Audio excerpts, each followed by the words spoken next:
நிறைய வீடியோஸ் பார்த்து டெம்ப்ட் ஆகிட்டு நானும் ட்ரை பண்ணிட்டேன். இது நைட்டே செஞ்சது. இப்போ காலையில் ஆயிடுச்சு. எப்படி வந்திருக்குன்னு பார்க்கலாம் வாங்க.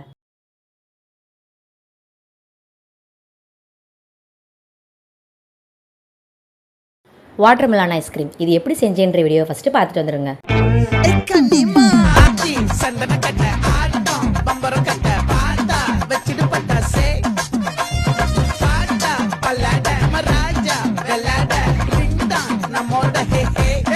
என்ன